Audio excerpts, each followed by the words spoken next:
नमस्कार विद्यार्थी मित्रांनो, स्वागत आहे तुमचं स्मार्ट स्टडी या आपल्या एज्युकेशनल यूट्यूब चॅनलवर। मित्रांनो, आपण गेल्या काही दिवसापासून SSC GD मध्ये विचारलेल्या प्रश्नांचं विश्लेषण पाहत आहोत। आज आपण SSC GD चा झालेला 17 जानेवारी 2023 चा शिफ्ट 3 चा पूर्ण पेपर पाहणार आहोत। पेपर पाहण्यापूर्वी तुम्ही जर नवीन असाल, पहिल्यांदाच व्हिडिओ पाहत असाल, चॅनलला अजून सबस्क्राइब केलं नसेल तर चॅनलला नक्की सबस्क्राइब करा, जेणेकरून येणाऱ्या प्रत्येक व्हिडिओची नोटिफिकेशन तुमच्यापर्यंत येईल। तर चला मग सुरुवात करूया आजच्या व्हिडिओला। आणि पहिला प्रश्न आहे,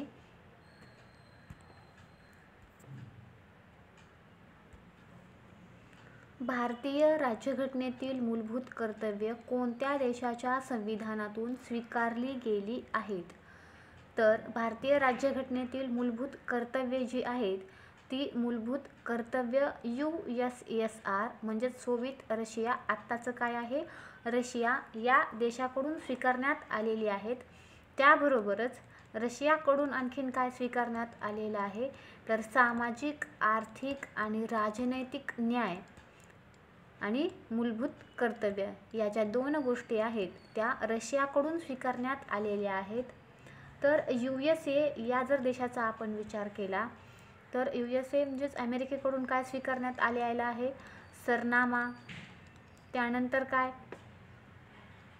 मूलभूत हक्क, न्यायिक पुनर्विलोकन, न्यायमंडळाचे स्वातंत्र्य, सगळ्यात महत्त्वाचं म्हणजे महाभियोग अमेरिकेकडूनच घेण्यात आलेला आहे, सर्वोच्च व उच्च न्यायालयांच्या न्यायाधीशांची पदच्युती आणि उपराष्ट्रपती हे जे पद आहे ते पद देखील अमेरिकेकडूनच घेण्यात आलेलं आहे। यानंतर जर आपण कॅनडाचा विचार केला तर कॅनडामध्ये काय प्रबळ केंद्रशासन असलेले संघराज्य, शेषाधिकार संसदेकडे, राज्यपालांची निवड राष्ट्रपती करतात आणि सर्वोच्च न्यायालयाचे सल्लादायी अधिकार क्षेत्र। आणि जर आपण फ्रान्सचा विचार केला तर फ्रान्सकडून काय घेण्यात आलेलं आहे, सरनाम्यामध्ये जे आहेत स्वातंत्र्य, समता आणि बंधुता हे जे शब्द आहेत ते फ्रान्सकडून घेण्यात आलेले आहेत। यानंतर ऑस्ट्रेलियावर पण विचारलं जातं की ऑस्ट्रेलियाकडून काय घेण्यात आलेलं आहे तर समवर्ती सूची, त्यानंतर व्यापार वाणिज्य स्वातंत्र्य आणि संसदेच्या दोन्ही सभागृहांची संयुक्त बैठक। तर जर्मनीकडून काय आणीबाणीच्या काळात मूलभूत हक्कांचे निलंबन करणे हे घेण्यात आलेलं आहे। यानंतर पुढील प्रश्न आहे,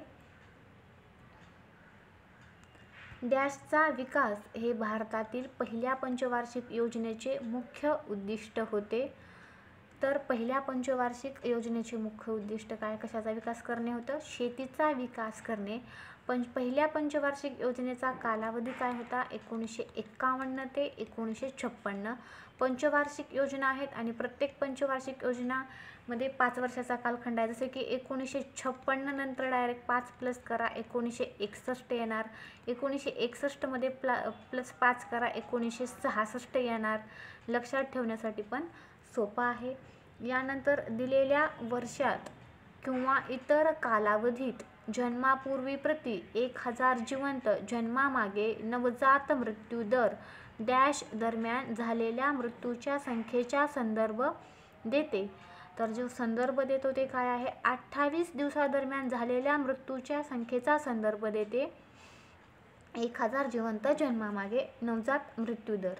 यानंतर नोव्हेंबर 2022 पर्यंत भारताचे मुख्य आर्थिक सल्लागार कोण होते, तर नोव्हेंबर 2022 पर्यंत भारताचे मुख्य आर्थिक सल्लागार होते V अनंत नागेश्वरन। यानंतर पुढील प्रश्न, संस्थेच्या मालकीच्या वस्तूंना डॅश असे म्हणतात, तर संस्थेच्या मालकीच्या वस्तूंना काय म्हणतात, मालमत्ता असे म्हणतात। खालीलपैकी कोणता मणिपूरचा विशिष्ट मार्शल नृत्य प्रकार आहे, तर मणिपूरचा विशिष्ट मार्शल नृत्य प्रकार आहे थांग ता। 8व्या पंचवार्षिक योजनेत पंतप्रधान कोण होते, परत पंचवार्षिक योजनेवर प्रश्न आलेला आहे, हा दुसरा प्रश्न आहे। तर 8व्या पंचवार्षिक योजनेमध्ये पंतप्रधान कोण होते, तर ते होते PV नरसिंह राव। यानंतर प्रसिद्ध नवचंडी जत्रा वर्षातून एकदा डॅश राज्यामध्ये भरते. तर जी ही नवचंडी जत्रा आहे ती वर्षातून एकदा उत्तर प्रदेश या राज्यामध्ये भरते. यानंतर मोहन बागान या फुटबॉल क्लबची स्थापना कोणत्या वर्षी झाली? तर मोहन बागान या फुटबॉल क्लबची स्थापना झालेली आहे 1889 या वर्षामध्ये. यानंतर भारताचे राष्ट्रपती म्हणून निवडून येण्यासाठी किमान वय किती असावे? तर भारताच्या राष्ट्रपतीचं वय किती असावं लागतं निवडून येण्यासाठी? तर 35 वर्ष असावं लागतं. स्थानिक स्वराज्य संस्थांमध्ये किती? ह्याही लक्षात ठेवा. त्यानंतर राष्ट्रपती, उपराष्ट्रपती, त्याचप्रमाणे लोकसभा, राज्यसभा, विधान परिषद, विधानसभा यावरही प्रश्न विचारला जाऊ शकतो. यानंतर ऑगस्ट 2022 मध्ये भारताचे 49वे सरन्यायाधीश म्हणून कोणी शपथ घेतली? तर ऑगस्ट 2022 मध्ये भारताचे 49वे सरन्यायाधीश म्हणून उदय रमेश ललित यांनी शपथ घेतली. खालीलपैकी कोणत्या धातूची विद्युत चालकता सर्वाधिक आहे? तर विद्युत चालकता सर्वाधिक आहे तो धातू कोणता आहे? चांदी हा धातू आहे. यानंतर पुढील प्रश्न, पृथ्वीचा एकमेव नैसर्गिक उपग्रह कोणता? तर तुम्हा सर्वांनाच या प्रश्नाचं उत्तर माहिती असेल की पृथ्वीचा एकमेव नैसर्गिक उपग्रह आहे चंद्र. यानंतर स्वच्छ भारत मिशन डॅशपर्यंत स्वच्छ भारताचे स्वप्न पूर्ण करण्यासाठी सुरू करण्यात आले होते? तर हे मिशन 2 ऑक्टोबर 2019 पर्यंत स्वच्छ भारताचे स्वप्न पूर्ण करण्यासाठी सुरू करण्यात आले होते. यानंतर खालीलपैकी कोणते मोलस्का अंतर्गत येते? विज्ञानावरील हा प्रश्न आहे. तर मोलस्का अंतर्गत काय येतं? ऑक्टोपस येतं. यानंतर उन्हाळी ऑलिम्पिक 2020 मध्ये खालीलपैकी कोणी ऑलिम्पिक मशाल पेटवली? तर ऑलिम्पिक मशाल पेटवली होती नाओमी ओसाका यांनी. जतीन गोस्वामी यांना कोणत्या नृत्यशैलीतील योगदानासाठी अनेक पुरस्कार मिळाले आहेत? तर जतीन गोस्वामी जे आहेत त्यांना सत्रिया या नृत्यशैलीतील योगदानासाठी अनेक पुरस्कार मिळालेले आहेत. यानंतर मार्शल लॉ दरम्यान जनरल डायरने कोणत्या वर्षी कमांड घेतली होती? तर मार्शल लॉ दरम्यान जनरल डायरने 1919 या वर्षी कमांड घेतली होती. व्यापार आणि वाणिज्य वाढविण्यात आणि परकीय चलन आणण्यासाठी काय मदत करते? तर उत्पादित वस्तूंची निर्यात हे मदत करतं व्यापार आणि वाणिज्य वाढविण्यासाठी आणि परकीय चलन आणण्यासाठी. यानंतर खालीलपैकी कोणते पुरातत्व स्थळ सध्याच्या भारतात स्थित नाही असं म्हटलेलं आहे? तर मेहरगडा हे जे स्थळ आहे ते सध्याच्या भारतात स्थित नाही. यानंतर आपण सामान्य बुद्धिमत्ता आणि तर्कज्ञानावरील प्रश्न पाहणार आहोत.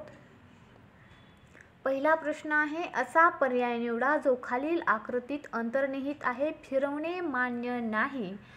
तर यामध्ये या प्रश्नाचं उत्तर असणार आहे ऑप्शन नंबर 4.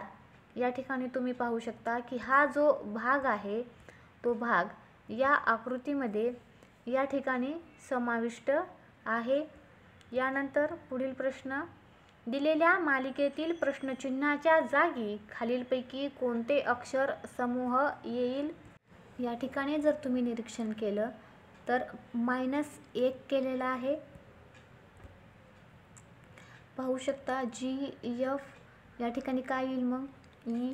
उलट जर पाहिलात तर C, D, E, F आणि G म्हणजे सुरुवातीला E येणार आहे. ऑप्शन नंबर 4 येणार नाही, राहिले ऑप्शन 3. यानंतर P, Q म्हणजे या ठिकाणी काय येणार? R. शेवटी काय आहे? S आणि T. त्यानंतर परत हे जर बघितलं तर O, P, Q, R, R, S, T, U. परत U -1T आलेला आहे. त्यानंतर मायनस केलं तर S येणार म्हणजे +1 आणि -1 अशी ही सिरीज आहे. या प्रश्नाचं उत्तर काय येईल? E, R, S आणि S. यानंतर दिलेल्या मालिकेत प्रश्नचिन्हाच्या जागी खालीलपैकी कोणती आकृती येईल? या ठिकाणी इथं प्लस आहे.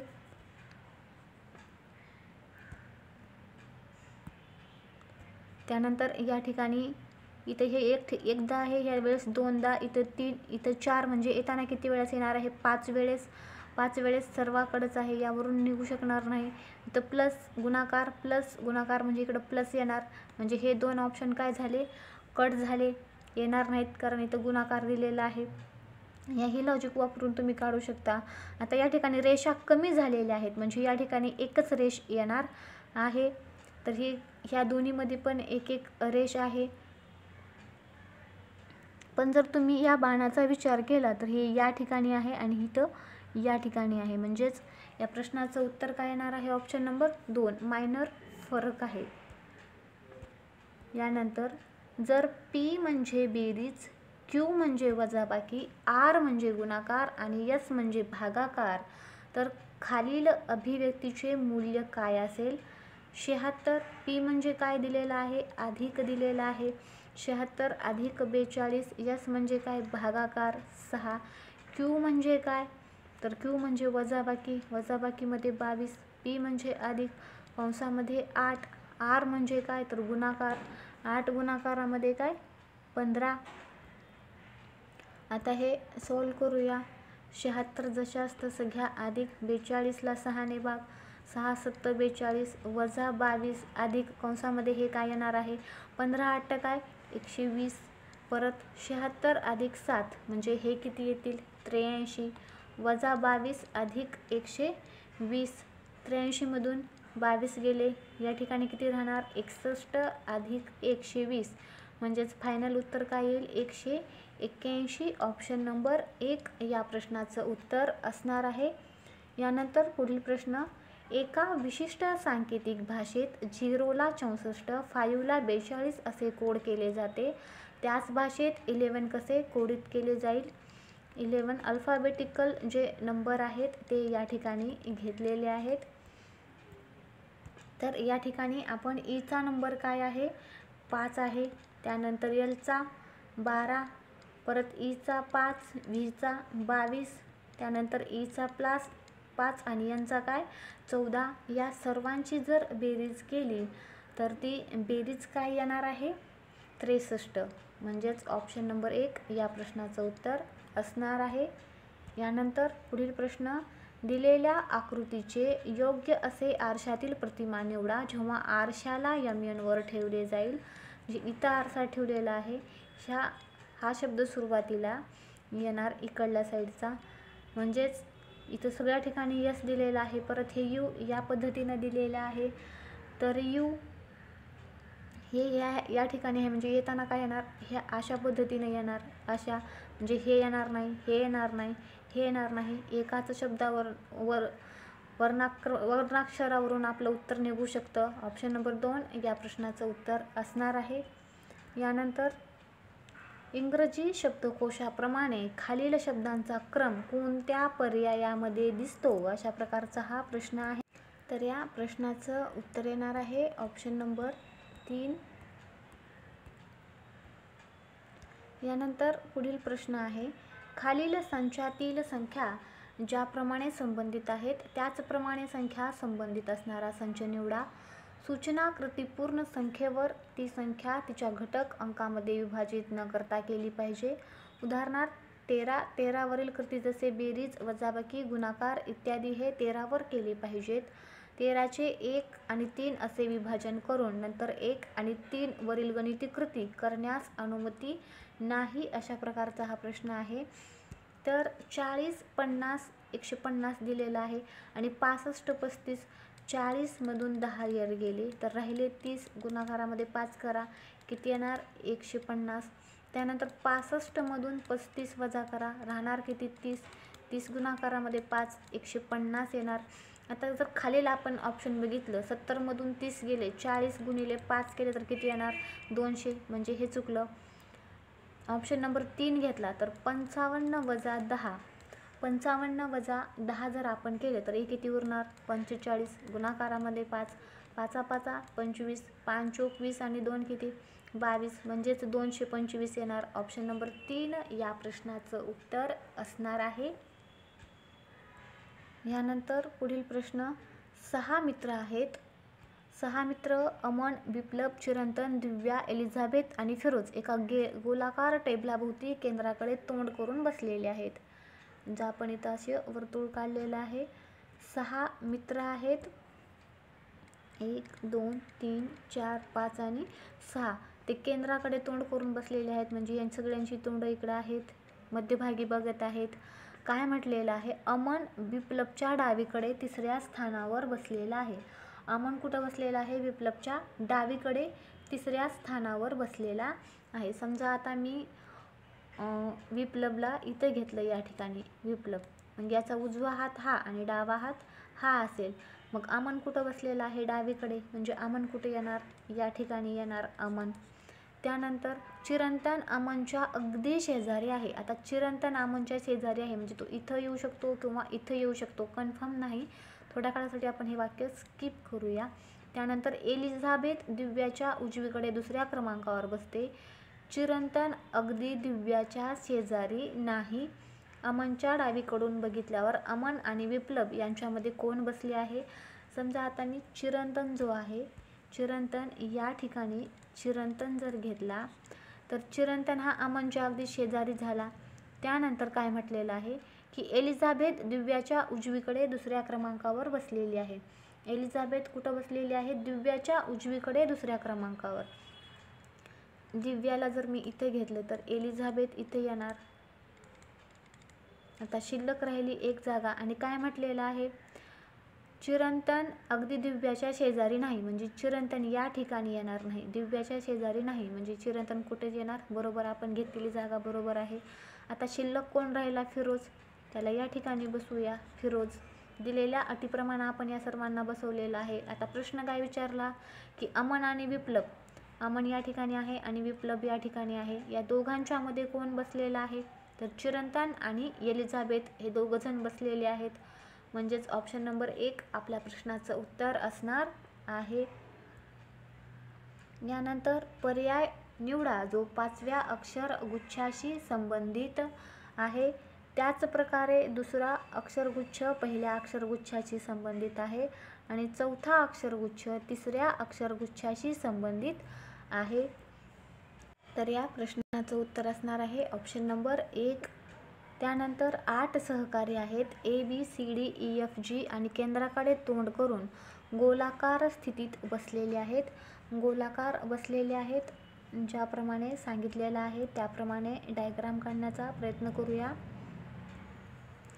8 आहेत, जे असं आपण बसवू शकतो त्यांना. हे झाले 8.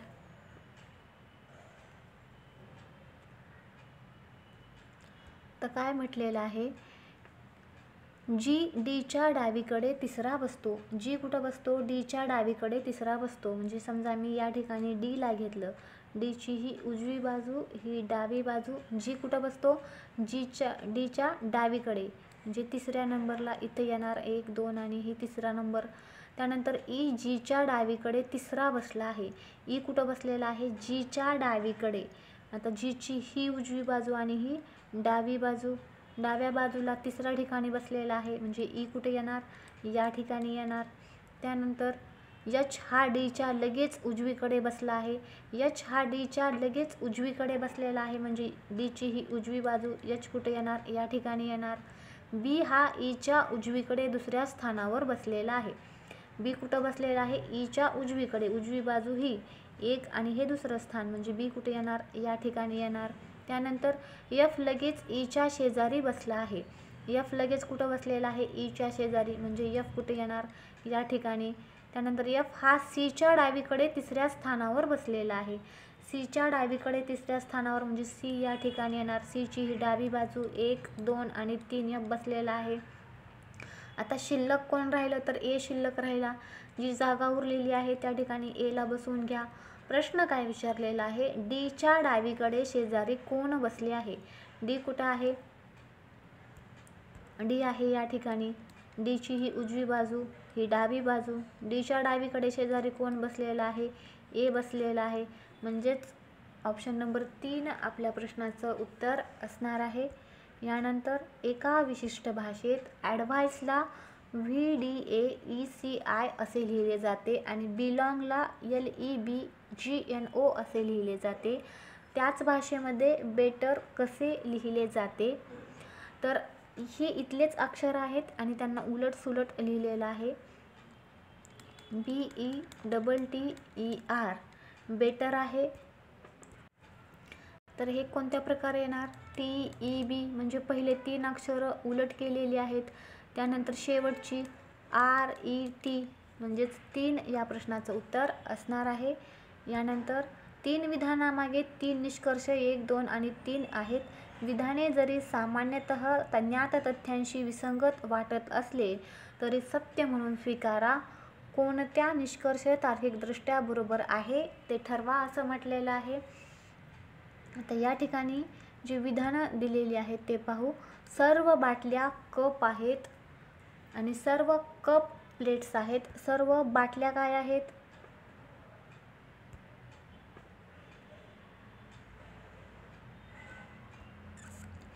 सर्व बाटल्या म्हटलेलं आहे.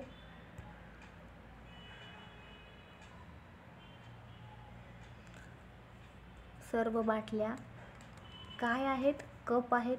सर्व बाटल्या कप आहेत.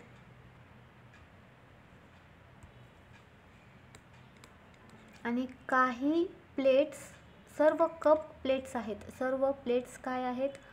कप आहेत. मोठा वर्तुळ येणार. सर्व प्लेट्स कप आहेत.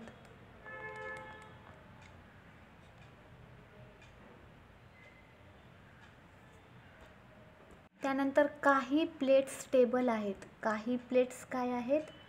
टेबल आहेत. म्हणजे हे अशा पद्धतीने येणार. या ठिकाणी टेबल. आता निष्कर्ष काय म्हणतात? काही कप बाटल्या आहेत. काही कप या ठिकाणी आहेत आणि बाटल्या कुठं आहेत? या ठिकाणी.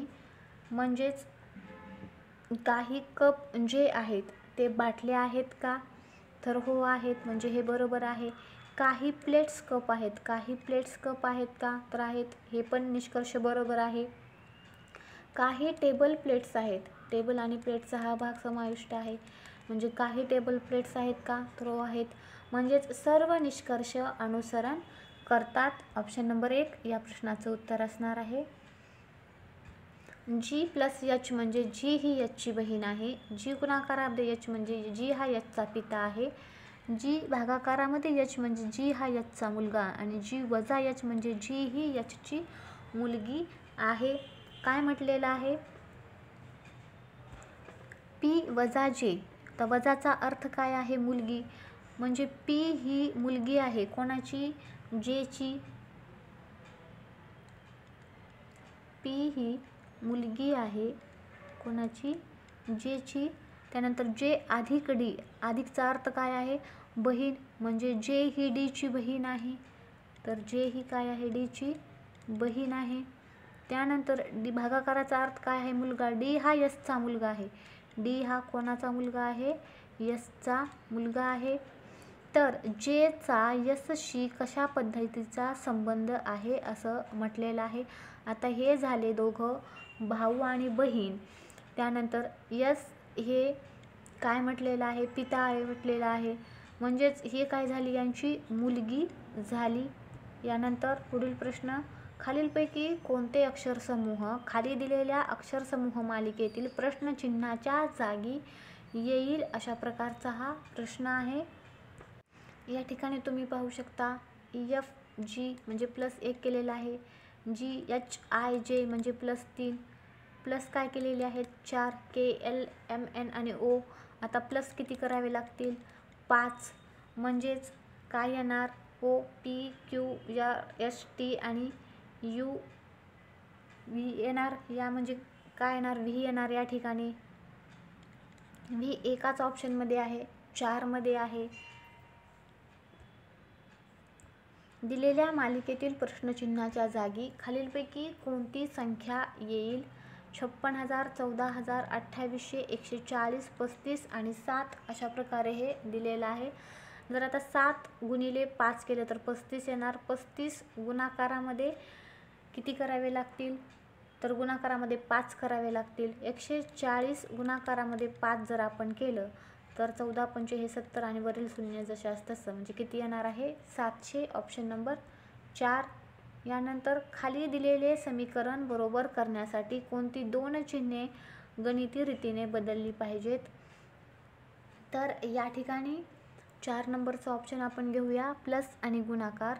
तर 42 प्लसच्या ठिकाणी गुणाकार घ्या 14, भागाकारामध्ये 28 अधिक 98 वजा काय येणार 14 बरोबर काय 105 आहे.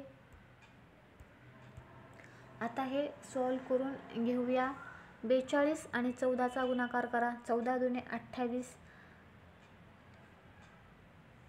ला 8 आले 2, 14 चोक 56 आणि 2 किती 57, 58 भागाकारामध्ये 28 अधिक 98 वजा 14 बरोबर किती येणार आहेत 105. आता 28 ने 588 ला भाग द्या.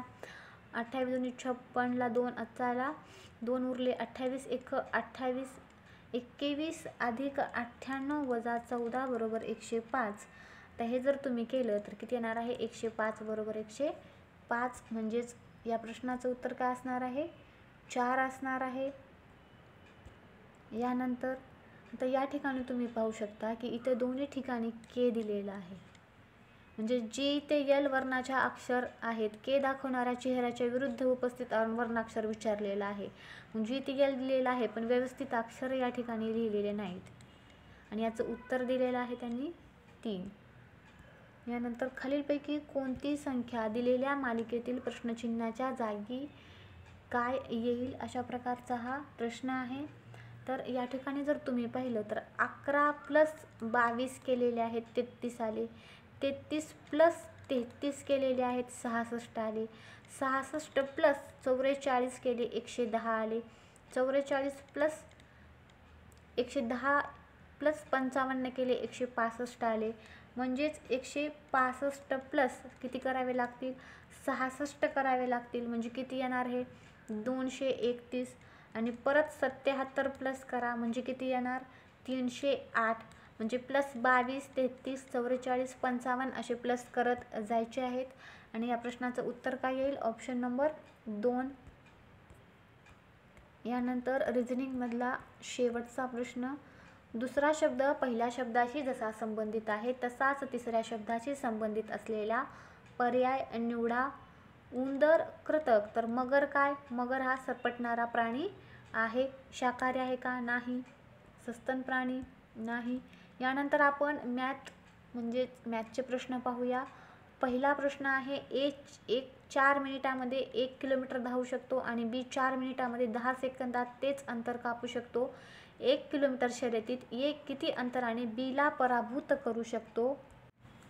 तर या ठिकाणी 1 किलोमीटर बरोबर काय 1000 मीटर, कारण मीटरमध्ये रूपांतर करायचं आहे. मीटरमध्ये उत्तरं दिलेली आहेत.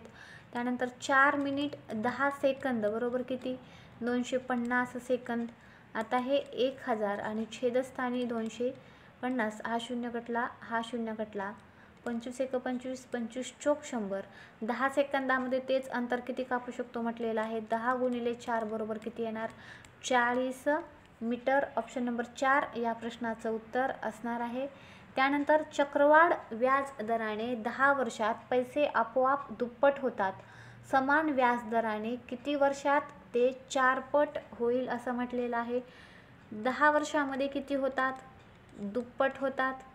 तर 20 वर्षामध्ये किती होणार चौपट होणार. 4 पट होण्यासाठी किती वर्ष म्हटलेले आहे, मग याचं उत्तर काय येणार 20 वर्ष. ऑप्शन नंबर 2 या प्रश्नाचं उत्तर असणार आहे. यानंतर ए एखादे काम 4 दिवसात करू शकतो तर बी ते 8 दिवसात करू शकतो. ए काम सुरू करतो आणि दोन्ही पर्यायी दिवसावर काम करतात, म्हणजे ए एका दिवशी आणि बी दुसऱ्या दिवशी, तर किती दिवसात ते काम पूर्ण होईल. ए एक काम किती दिवसामध्ये करू शकतो 4, बी किती दिवसामध्ये करू शकतो 8, या दोघांचा लसावी घेतला तर किती येणार आहे 8.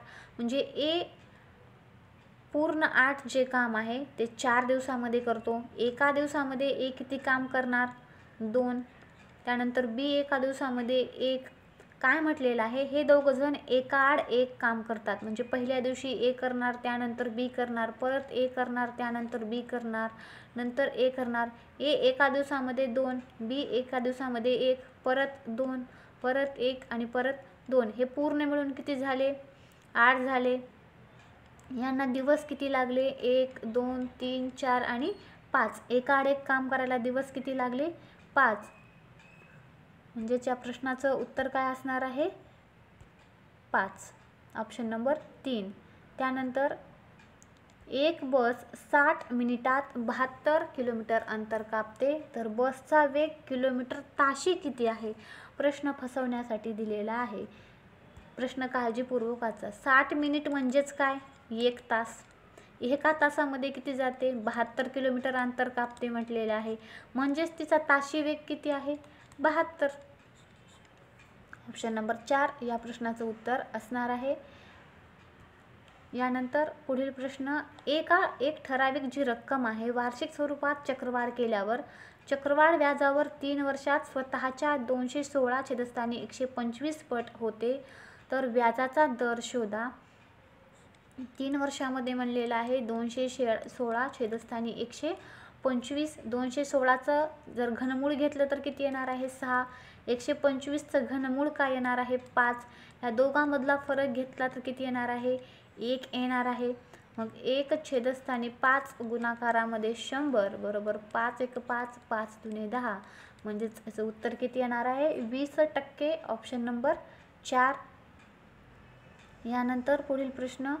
2 संख्यांमधील फरक 1086 आहे. जेव्हा आपण मोठ्या संख्येला लहान संख्येने भागतो तेव्हा भागाकार म्हणून 6 आणि बाकी 6 मिळते.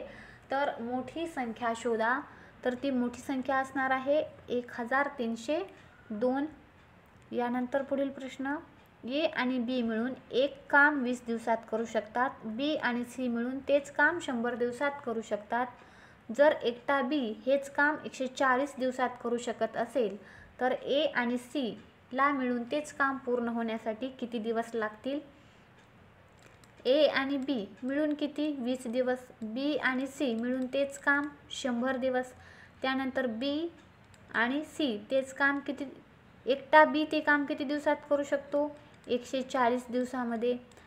जर आपण यांचा लसावी घेतला तर तो येणार आहे 700. म्हणजे ए आणि बी एका दिवसामध्ये किती 35. बी आणि सी किती 7 आणि एकटा बी किती 5. आपण यावरून एकटा ए किती दिवसामध्ये करू शकतो ते काढतो. ए अधिक बी बरोबर किती आहे 35.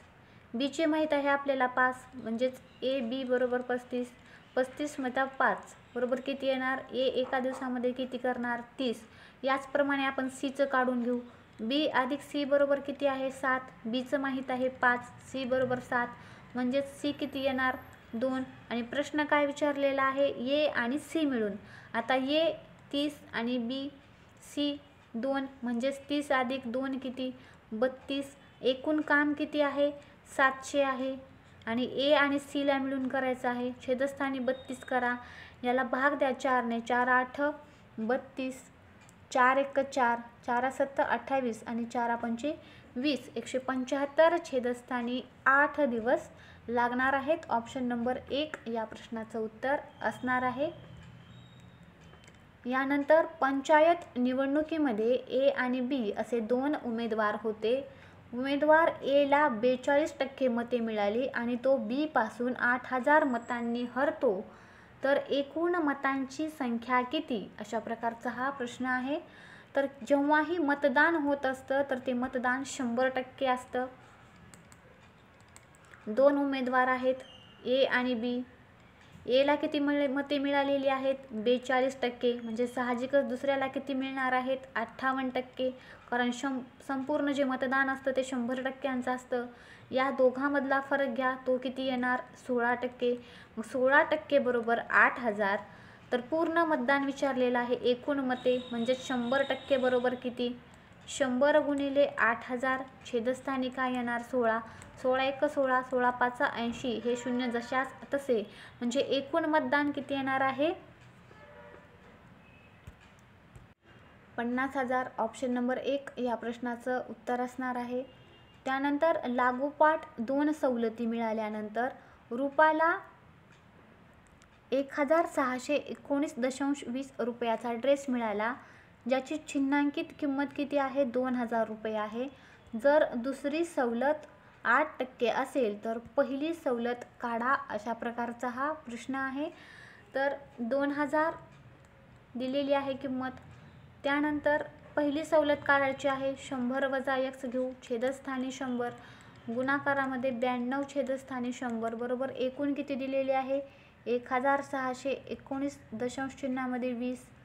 आता हे जर सॉल्व केलं तर त्याचं उत्तर किती येणार आहे 12%. Option number 4. यानंतर ABC एका बिंदूपासून सुरू करून एकाच वेळी अनुक्रमे 3 मीटर प्रति सेकंद, 5 मीटर प्रति सेकंद आणि 6 मिनिट प्रति सेकंद वेगाने 900 मीटर लांबीच्या गोलाकार ट्रॅक भोवती धावणे सुरू करतात. A आणि B एकाच दिशेने धावतात, पण C दोघांच्या विरुद्ध दिशेने धावत असतो. तर किती वेळानंतर ते पहिल्यांदा भेटतील, अशा प्रकारचा हा प्रश्न आहे. तर 900 एकूण अंतर आहे. जर A चा वेग घेतला तर किती येणार हे 300 येणार. त्याचप्रमाणे B जर घेतलं तर काय येणार 180 येणार आणि C जर घेतलं तर किती येणार 150 येणार. म्हणजेच 900 छेदस्थानी जर आपण 60 घेलं तर ते किती येणार 15 मिनिटे. ऑप्शन नंबर 1 या प्रश्नाचं उत्तर असणार आहे. यानंतर पुढील प्रश्न, 5 मुलांचे सरासरी वजन 22.450 किलोग्रॅम, 24.150 किलोग्रॅम, 24.720 किलोग्रॅम, 28.530 किलोग्रॅम आणि 25.150 किलोग्रॅम म्हणून नोंदवले गेले. 5ही मुलांचे सरासरी वजन काढा. सरासरी वजन जेव्हा काढतो सर्व संख्यांची बेरीज करतो आणि छेदस्थानी एकूण संख्या ज्या आहेत त्याने भागत असतो. जर या सर्वांची बेरीज केली तर ती येणार आहे 125 छेदस्थानी 5. 5 ने भाग द्या, 5 दुने 10 आणि 5 5 25, म्हणजेच या प्रश्नाचं उत्तर किती येणार आहे 25 किलो. यानंतर जर हिऱ्याची अंगठी रुपये 5,94,320 ला विकली गेली तर स्त्रीचे 5% नुकसान होईल. त्याला किती किमतीला विकावे म्हणजे त्याचा नफा 25% होईल. तर 5,94,320 ला विकली गेली तर तिला नफा किती होतो 125% आणि नुकसान किती होणार आहे 5% म्हणजेच 95. आणि सगळं सॉल्व केल्यानंतर उत्तर काय येणार आहे ऑप्शन नंबर 3. यानंतर चित्रात दिलेल्या रंगवलेल्या भागाचे क्षेत्रफळ काढा, ज्यामध्ये ACDF आयात आहे. AC बरोबर 90, AF बरोबर CD बरोबर 20 आणि ED बरोबर 10. तर किती सेंटीमीटर आहे 1800 बरोबर 1 छेदस्थानी 2, गुणाकारामध्ये 80, गुणाकारामध्ये 20 येईल. आणि हे सॉल्व करा. बे 1 बे बे चोक 8, 40 गुणिलेकरामध्ये 20 केलं तर 800 येणार. 1800 मधून जर 800 गेले तर किती राहणार 1000 सेंटीमीटरचा वर्ग. Option number 1. एखादी व्यक्ती त्याच्या मासिक उत्पन्नाच्या अनुक्रमे 31%, 9% अन्न आणि कपड्यावर खर्च करते आणि उर्वरित 1/3 मुलांच्या शिक्षणावर खर्च केला जातो. तो दरमहा 4500 वाचवतो, जे अन्न, कपडे आणि मुलांच्या शिक्षणावर खर्च केल्यानंतर उरलेल्या रकमेच्या निम्म्या एवढी आहे. तर त्याचे मासिक उत्पन्न काढा. या प्रश्नाचं उत्तर असणार आहे ऑप्शन नंबर 1 22,500. जर 90ला 2:3च्या प्रमाणात 2 भागामध्ये विभागले तर दोन्ही भागांचे मूल्य किती असेल. समजा हा A भाग आहे आणि हा B भाग आहे. 2:3 एकूण किती होणार आहेत 5 आणि A चा भाग आपण जर 2 धरला आणि एकूण किती आहेत 90. 5 ने भाग द्या, 5 1 5, 45 म्हणजे पहिला भाग किती येणार आहे 36. त्यानंतर जो दुसरा भाग आहे तो 3 घ्या, छेदस्थानी 5, गुणाकारामध्ये किती 90, इथे किती येणार 18. 18 त्रिक किती 54, म्हणजे 2 भाग किती येणार 36 आणि 54. यानंतर सरळ रूप द्या. सरळ रूपचे प्रश्न जेव्हा आपण सोडवत असतो, जो ऑफ दिलेला आहे ते अगोदर सोडवायचं असतं. म्हणजेच 7 छेदस्थानी 4, भागाकारामध्ये 13 छेदस्थानी 5. ऑफचा अर्थ असतो गुणाकार. गुणाकारामध्ये 5 छेदस्थानी 52. 13 ने भाग द्या. 13 × 13, 13 चोक 52. हे 5 5 कॅन्सल झाले. छेदस्थानी काय येणार? 13 छेदस्थानी 11. इथं प्रिंट मिस्टेक आहे, या ठिकाणी भागाकाराचं चिन्ह आहे. 13 छेदस्थानी 11, भागाकारामध्ये 15 छेदस्थानी 11. ऑफचा अर्थ होतो गुणाकार. 14 छेदस्थानी 5. 5 ने भाग द्या. 5 × 5 आणि 5 त्रिक किती? 15. आता या ठिकाणी वर काय शिल्लक आहे? 7 छेदस्थानी 4. भागाकाराचं उलटून गुणाकार होईल. वर काय येणार? 4 छेदस्थानी 1. हे 4 4 कॅन्सल झाले. छेदस्थानी काय शिल्लक आहे? 13 छेदस्थानी 11. भागाकाराचा गुणाकार करा. वर 11 येतील आणि छेदस्थानी किती येणार आहे? 14 त्रिक 42. हे 11 11 कॅन्सल झाले. वर किती राहिले शिल्लक? 7 छेदस्थानी 13 आणि हे किती? 42. म्हणजेच 7 गुणाकारामध्ये 42 छेदस्थानी 13. आता अंशाचा गुणाकार आणि छेदाचा गुणाकार. 7 आणि 42चा गुणाकार केला तर तुमचं उत्तर किती येणार आहे? 294 छेदस्थानी 13. यानंतर पुढील प्रश्न आहे, खुर्चीची चिन्हांकित किंमत जी आहे ती 5000 होते. दुकानदार 20% सूट देत होता, पण सौदेबाजीनंतर त्याने हळूहळू सवलत देण्याचे मान्य केले आणि ती खुर्ची शेवटी 3600 रुपयांना विकली. दुकानदाराने दिलेली दुसरी सूट काय होती? अशा प्रकारचा हा प्रश्न आहे. सुरुवातीला त्या खुर्चीची चिन्हांकित किती किंमत होती? 5000 रुपये होती. त्यावरती तो 20% सूट देत होता, म्हणजे 100 मधून 20 गेले, शिल्लक राहिले 80 छेदस्थानी 100. हे 2 शून्य कटले आणि हे 2 शून्य कटले. याची किंमत किती आली? 4000. त्यानंतर 4000 वजा आपण जर 3600 केलं तर या ठिकाणी किती येणार आहे? 400. दुसरी सूट विचारलेली आहे. 4000 वर 400 गुणाकारामध्ये 100 करा. हे 2 शून्य कॅन्सल झाले. परत इथले 2, हा 1 आणि हा 1. 4 ने 40ला भाग द्या. दुसरी सूट किती येणार आहे? 10%. Option number 1.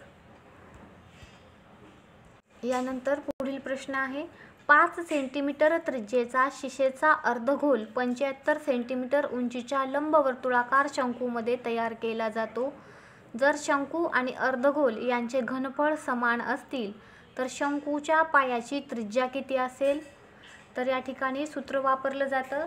ते सूत्र आहे 2 छेदस्थानी 3 पाय आर चा घन बरोबर 1 छेदस्थानी 3 पाय आर वर्ग एच. त्रिज्येचा शिशेचा अर्धगोल आणि लंबवर्तुळाकार शंकूचं हे सूत्र आहे. 2 छेदस्थानी 3 गुणाकारामध्ये 125 येणार आणि आर वर्ग गुणाकारामध्ये 75 येणार. हे कॅन्सल होईल या ठिकाणी.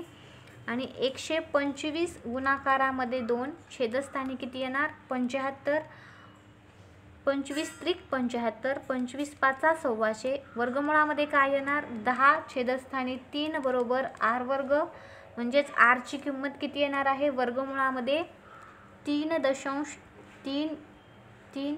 याचं एकूण उत्तर किती येणार आहे? 1.8 सेंटीमीटर.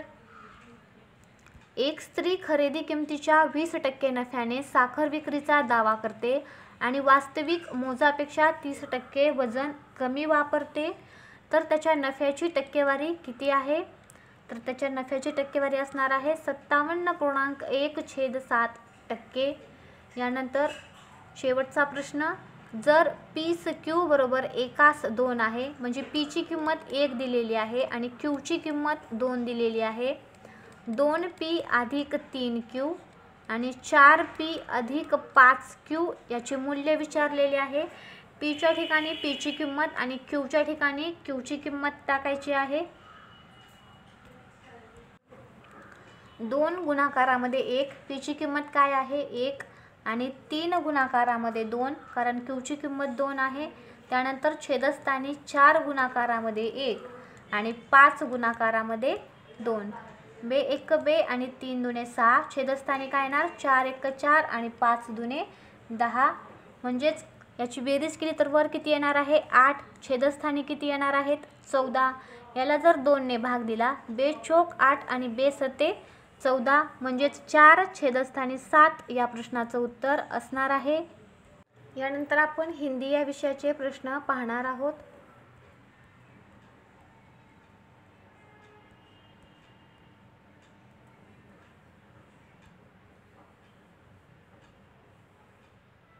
या ठिकाणी पहिला प्रश्न थोडा स्किप झालेला आहे. निम्नलिखित वाक्य में किस शब्द में अशुद्धि है, अत्याधिक कार्य स्वास्थ्य को बिगाड़ देता है. तर या ठिकाणी बिगाड़ देता है यामध्ये अशुद्धि आहे. धन से संबंध रखने वाला वाक्यांश के लिए,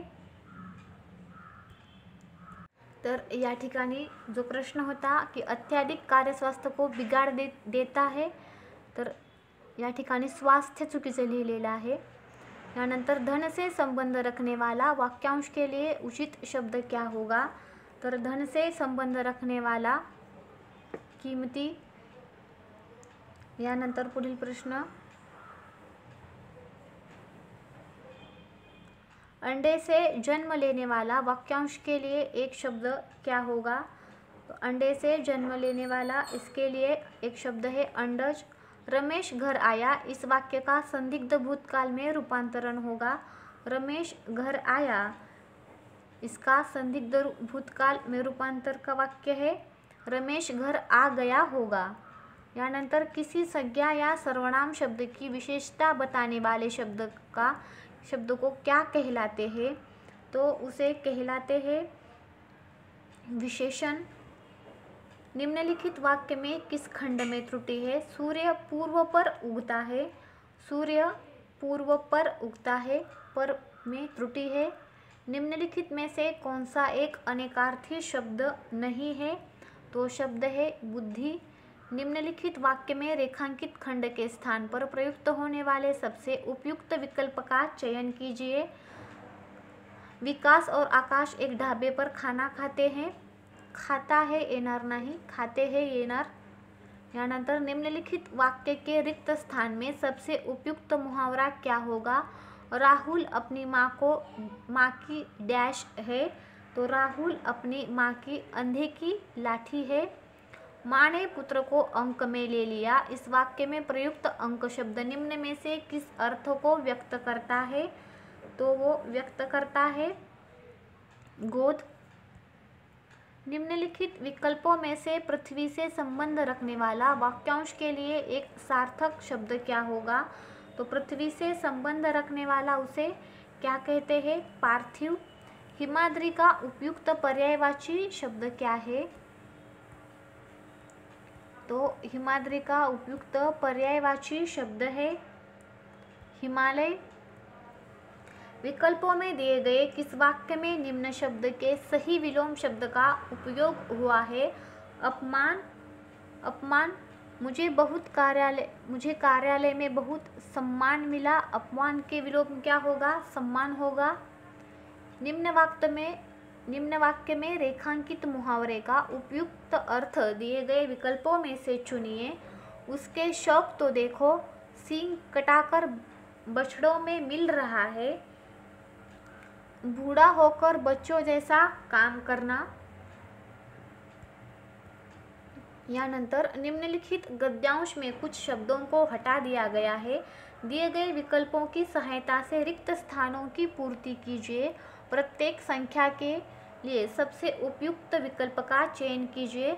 मनुष्य एक डैश प्राणी है, तो मनुष्य एक क्या है सामाजिक प्राणी है. इसका अर्थ है कि वह डैश जिए और दूसरों को भी जीने दे, तो इसका अर्थ क्या है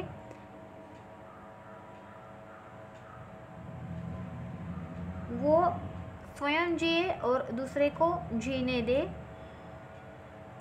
वह अपने सुख दुख के साथ दूसरों के सुख दुख की और भी डैश दे, तो वह अपने सुख दुख के साथ दूसरों के सुख दुख पर भी ध्यान दे. अपने स्वार्थ को छोड़कर दूसरे के हित की भी सोचे। अपना स्वार्थ सिद्धि करना डैश नहीं है, तो अपना स्वार्थ सिद्धि करना मानवता नहीं है। यानंतर डॅश ही सच्ची मानवता आहे, तो सच्ची मानवता, परहित ही सच्ची मानवता आहे। मित्रांनो, अशा प्रकारे आपण SSC GDचा पूर्ण पेपरचं विश्लेषण पाहिलेलं आहे। भेटूया पुढच्या व्हिडिओमध्ये। व्हिडिओ आवडल्यास व्हिडिओला लाईक, मित्रांसोबत शेअर आणि चॅनलला सबस्क्राईब करायला विसरू नका। तसेच व्हिडिओ पाहिल्याबद्दल तुमचे मनापासून आभार।